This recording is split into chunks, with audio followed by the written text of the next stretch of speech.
Saya beruntung sekali ini bisa menculik waktunya Dr. Nicholas K. Lumbun ya. Beliau adalah spesialis farmakologi medik ya. Klinik medik di Siloam. Di UPH ya, mengajar. Nah, beliau ini yang paling berkompeten menerangkan sesuai dengan keahliannya tentang Dr. Niko. Pemirsa ingin tahu, kebanyakan nih pemirsa sering salah mengartikan penggunaan obat. Jadi misalnya obat hipertensi, obat diabetes, itu sering separuh-separuh. Gue udah merasa sembuh nih. Nah kira-kira Dr.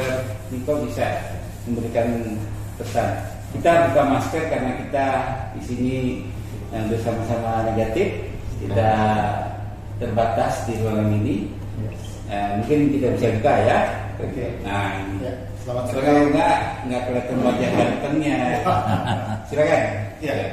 Jadi yang berkembang di masyarakat saat ini bahwa ada paradigma kalau minum obat, apapun obatnya, berkepanjangan itu yang berkepanjangan yang long term itu bisa merusak organ.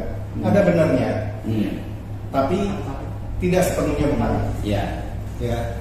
Untuk kondisi terutama hipertensi, darah tinggi, diabetes mellitus, kencing manis, itu adalah penyakit yang tidak menimbulkan gejala. Jadi paradigma bahwa hipertensi gejala utamanya atau gejala yang paling umum adalah sakit kepala, itu tidak benar. Bahwa yang benar adalah hipertensi asimptomatik, tidak menimbulkan gejala. Pada saat orang memeriksakan diri ke dokter, baru dia tahu. Dokter menyatakan bapak ibu punya darah tinggi atau hipertensi. Pada saat itu konsekuensinya jika seorang memang didiagnosis oleh dokter memiliki hipertensi, dia harus minum obat. Dia harus minum obat secara teratur, sebagaimana direkomendasikan oleh dokter.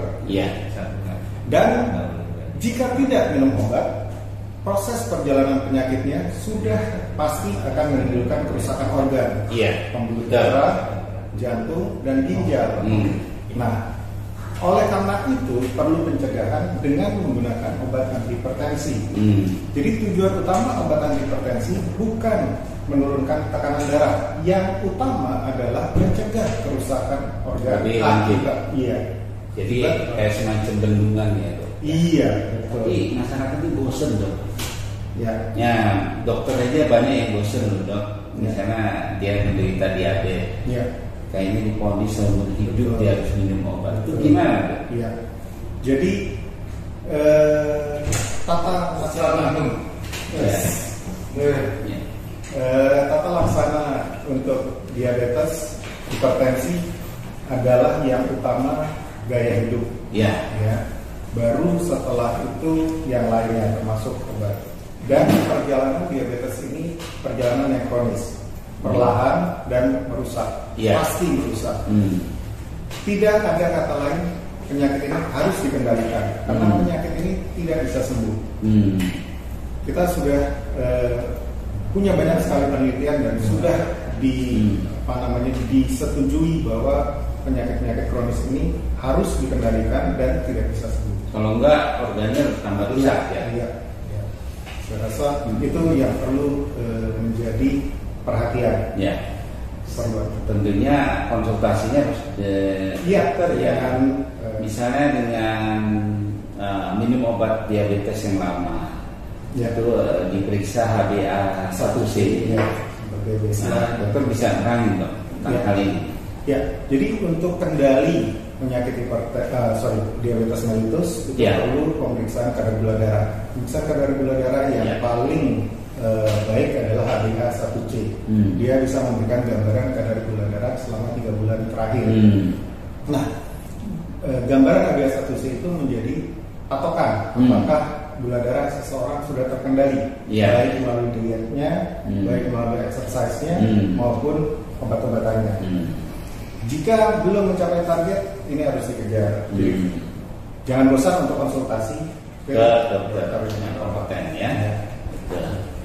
Nah, kebanyakan nih akibat banyak menjamurnya jual-jual obat di misalnya di banyak macam lah yang bukan apotek. Nah, terus juga apotek yang sering menyaksikan obat tanpa resep dokter. Himbauan dokter Niko sendiri untuk pesan pada masyarakat kita. Jadi untuk penyakit yang sifatnya kronis perlu pengendalian jangka panjang, bahkan sepanjang hidup, itu jangan lepas dari pengamatan dokter, evaluasi dokter. Untuk obat yang dibeli bebas, untuk obat yang tidak dalam anjuran dokter, sebaiknya dihindari.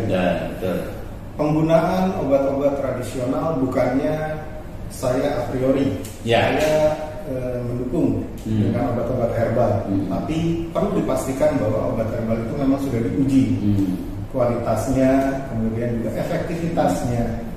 Jadi konsultasikan setiap obat atau suplemen atau herbal dengan dokter, karena seperti yang saya bilang pada awal bahwa penyakit-penyakit ini perlu kendali yang ketat, mencegah progresivitas dan terjadinya kerusakan organ. Tapi gini, ini banyak nih janji produsen obat herbal bisa menyembuhkan ini. Ini pendapat dokter Niko gimana untuk himbauan kepada masyarakat? Sampai saat ini dipercayai bahwa hipertensi, kemudian hiperkolesterol, diabetes tidak sembuh, dalam artian kembali normal tanpa perhatian. Jadi yang ada adalah penyakit-penyakit ini perlu dikendalikan. Jadi bukan tidak mungkin dengan herbal yang memang sudah teruji kualitas, efektivitas, bisa membuat terkontrol. Tapi semua ini perlu pengamatan yang ketat, terus menerus, dan tidak lalai. Dalam artian merasa bahwa tidak ada gejala berarti sudah dalam kondisi yang baik. Tidak ada gejala berarti sudah kembali normal. Pastikan dengan pemeriksaan-pemeriksaan yang memang menjadi target kendali dari penyakitnya. Kalau udah minum obat dari dokter, lalu ada yang menawarkan herbal, takutnya sinergis ya.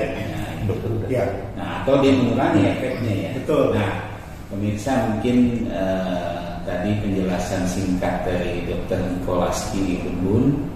Dia adalah pakar tentang pengobatan farmasi genetik ya. Nah, mungkin nanti kita sambung di lain waktu ya. Dokter, terima kasih atas penjelasannya. Mungkin ini sangat bermanfaat buat masyarakat. Terima kasih.